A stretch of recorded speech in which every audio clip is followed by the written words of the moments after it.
ശ്രീമന്നാരായണീയം ദശകം 26 ഗജേന്ദ്രമോക്ഷം. ശ്ലോകം 7. അഗജാനന പത്മാർക്കം ഗജാനനമഹർനിശം അനേകദം തം ഭക്താനാം ഏകദന്തമുപാസ്മഹേ. സരസ്വതി നമസ്തുഭ്യം വരദേ ജ്ഞാനരൂപിണി വിദ്യാരംഭം കരിഷ്യാമി സിദ്ധിർഭവതു മേ സദാ. ഗുരുർബ്രഹ്മ ഗുരുർവിഷ്ണുർഗുരുർദേവോ മഹേശ്വര ഗുരുഃ സാക്ഷാത് പരം ബ്രഹ്മ തസ്മൈ ശ്രീ ഗുരവേ നമഃ. ഓം നമോ ഭഗവതേ വാസുദേവായ. ആർത്തിവ്യക്ത പ്രാക്തന ജ്ഞാനഭക്തി ശുണ്ഡോക്ഷിപ്തൈ പുണ്ടരീകൈ സമർച്ചൻ പൂർവാഭ്യസ്തം നിർവിശേഷാത്മനിഷ്ഠം സ്തോത്രശ്രേഷ്ഠം സോന്വഗാദിത് പരാത്മൻ. കഴിഞ്ഞ ശ്ലോകത്തിൽ നമ്മൾ കണ്ടു 1000 വർഷങ്ങൾ ഈ മുതലയുടെ പിടിയിൽ നിന്ന് രക്ഷപ്പെടാൻ പറ്റാതെ എതിർത്ത് നിന്ന ആ ഗജേന്ദ്രൻ, മുതലയ്ക്കും ഗജേന്ദ്രനും മോക്ഷപ്രാപ്തിയിലേക്ക് അടുക്കാറായി എന്ന് വന്ന ആ ഒരു സമയം അടുത്തപ്പോൾ ഭഗവാൻ ഗജേന്ദ്രന്റെ മനസ്സിൽ ആ ഭഗവത് സ്മരണയെല്ലാം, മുമ്പുണ്ടായിരുന്ന ആ ഭഗവത് സ്മരണയെല്ലാം അങ്ങോട്ട് ഉണർത്തി. അപ്പോ ഗജേന്ദ്രൻ ഭഗവാനെ സ്മരിച്ചുകൊണ്ട് പിന്നെ മുതലയുമായിട്ടുള്ള പിടിവലിയൊക്കെ അങ്ങ് നിർത്തി. എന്നിട്ട് ഭഗവാനെ സ്മരിക്കാൻ തുടങ്ങി. ഹേ പരാത്മൻ, ഹേ പരമാത്മാവായ ഗുരുവായൂരപ്പ ഭഗവാനെ. ആർത്തി എന്ന് പറഞ്ഞാൽ പീഡ, അതായത് ആ ബുദ്ധിമുട്ട്, കാലിൽ മുതല പിടിച്ചിരിക്കുകയില്ലേ, അപ്പൊ ആ വേദന, ആ ബുദ്ധിമുട്ട്, അത് വ്യക്തപ്രാക്തന ജ്ഞാനഭക്തി. ഇവിടെ ആ വേദന അതങ്ങോട്ട് വർദ്ധിച്ചപ്പോൾ വ്യക്തമായ തെളിഞ്ഞ പ്രാക്തന ജ്ഞാനഭക്തി, പൂർവജന്മത്തിലെ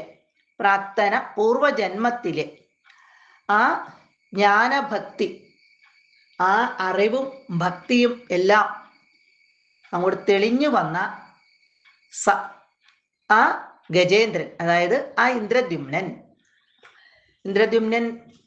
ഭഗവത് ഭക്തനായിരുന്നു. ആ ഓർമ്മയെല്ലാം ഇപ്പോഴങ്ങോട്ട് തെളിഞ്ഞു വന്നു. ഇപ്പോൾ ആനയായിട്ട് ഇരിക്കുകയാണെങ്കിലും ഈ സമയത്ത് ആ ഓർമ്മയൊക്കെ തെളിഞ്ഞങ്ങോട്ട് വന്നു.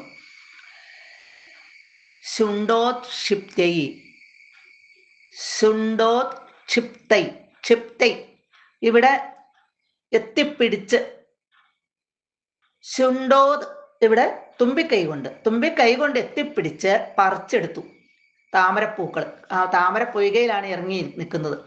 ആ താമരപ്പൂക്കള് തുമ്പിക്കൈ കൊണ്ട് പറിച്ചെടുത്തിട്ട് സമർച്ചൻ, പുണ്ടരീകൈ എന്നുള്ളൊരു താമരപ്പൂക്കളാൽ, പറിച്ചെടുത്ത താമരപ്പൂക്കളാൽ സമർച്ചൻ ഇവിടെ അർച്ചിച്ചു ഭഗവാന്. താമരപ്പൂ ഓരോന്ന് തുമ്പിക്കൈ കൊണ്ട് പറിച്ചെടുത്തിട്ട് മുകളിലേക്കിട്ട് അർച്ചിച്ചു. ഭഗവാനെ അർച്ചിച്ചുകൊണ്ട്, സമർച്ചൻ അർച്ചിച്ചുകൊണ്ട്, പൂർവം ആ പഴയ ജന്മത്തിൽ, മുമ്പുണ്ടായിരുന്ന ജന്മത്തിൽ അഭ്യസിച്ചിരുന്ന, പഠിച്ചിരുന്ന, മനസ്സിലാക്കിയിരുന്ന നിർവിശേഷാത്മനിഷ്ഠം, നിർഗുണ ബ്രഹ്മരൂപമായ ഭഗവാനെ, സാക്ഷാൽ ബ്രഹ്മമായ ആ ഭഗവാനെ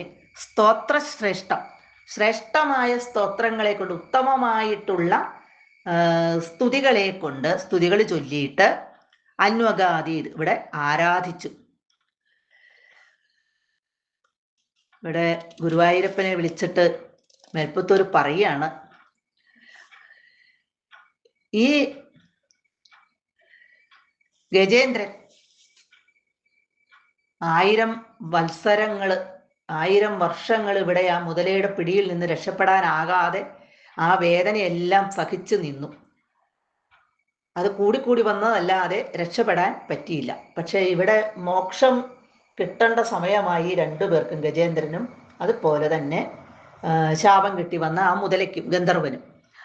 ആ സമയമായപ്പോൾ പഴയ ഓർമ്മകൾ, ഭഗവാനെ കുറിച്ചുള്ള പഴയ ഓർമ്മകളെല്ലാം ആ സ്മൃതി ഇങ്ങോട്ട് ഉള്ളിലേക്ക് വന്നു, മനസ്സിലങ്ങോട്ട് തെളിഞ്ഞു. അപ്പൊ അന്ന് സ്തുതിച്ചിരുന്ന ശ്രേഷ്ഠങ്ങളായ ആ സ്തുതികളെ ഇവിടെ ഗജേന്ദ്രൻ ഉറക്കെ ചൊല്ലി തുമ്പിക്കൈ കൊണ്ട് താമരപ്പൂക്കളെ, തടാകത്തിലെ താമരപ്പൂക്കൾ എത്തിപ്പിടിച്ച് ഓരോന്നായിട്ട് മുകളിലേക്കെറിഞ്ഞ് ഭഗവാനെ ആരാധിച്ചു. സർവത്ര ഗോവിന്ദ നാമ സങ്കീർത്തനം, ഗോവിന്ദ ഗോവിന്ദ.